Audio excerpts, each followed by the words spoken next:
Good evening সবাইকে। আজকে কয়েকটি কারেন্ট অ্যাফেয়ার্স এবং কয়েকটি ট্র্যাডিশনাল জিকে নিয়ে আলোচনা করব। কারেন্ট অ্যাফেয়ার্স, কোন ধরনের কারেন্ট অ্যাফেয়ার্সগুলো পরীক্ষায় আসে সেইগুলো আগে জানতে হয়। সাম্প্রতিক যে সমস্ত দেশ বা যে সমস্ত বিষয়গুলি সংবাদ শিরোনামে আসে তার উপর ভিত্তি করেই কিন্তু কারেন্ট অ্যাফেয়ার্সগুলো আসে। বিভিন্ন দেশ যেগুলো সংবাদ শিরোনামে আসছে, তাদের রাজধানী, তাদের রাষ্ট্রপ্রধান, এই সমস্ত জিনিসগুলো কিন্তু পরীক্ষাতে দিয়ে দেয়। সেইগুলো আগে বুঝতে হবে যে কোনগুলো কারেন্ট অ্যাফেয়ার্সে আমাকে পড়তে হবে।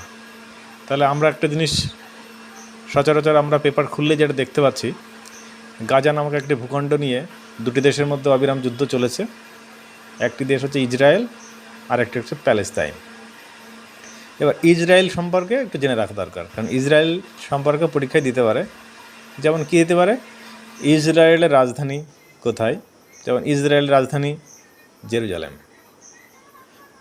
ইসরায়েলের প্রধানমন্ত্রীর নাম কি? বেঞ্জামিন নেতানিয়াহু, এটাও দিতে পারে। এখানে অন্যতম প্রধান একটা রাজনৈতিক দল আছে, লিকুদ পার্টি, ঠিক আছে?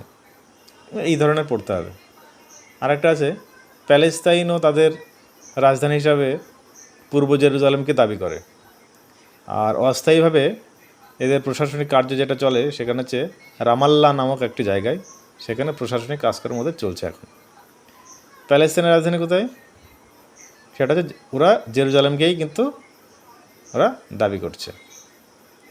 আর প্যালেস্তাইনের রাষ্ট্রপতি মাহমুদ আব্বাস। আর ওখানকার রাজনৈতিক দল আছে একটা, সেটা হচ্ছে হামাস, যারা আপ্রাণ চেষ্টা করছে ইসরায়েলের বিরুদ্ধে সশস্ত্র প্রতিরোধ এবং একটি ফিলিস্তিনি রাষ্ট্র গঠনের জন্য তারা প্রতিশ্রুতিবদ্ধ। এবার আসবো কয়েকটি বিশেষ বিশেষ সংস্থা এবং তার সদর দপ্তরগুলো কোথায়। যেমন ইউনেস্কোর সদর দপ্তর কোথায়? Paris.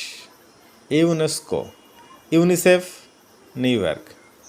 UNHCR Geneva. UNDP New York. FAO Rome. ILO Geneva. IMF Washington DC। WHO Geneva. WTO Geneva. এইগুলো কিন্তু পরীক্ষায় আসে। আশা করি আপনারা সবাই এইগুলো ভালো করে আবার পড়ে নেবেন বা কারেন্ট অ্যাফেয়ার্সটা সেইভাবে তৈরি করবেন। ধন্যবাদ সবাইকে।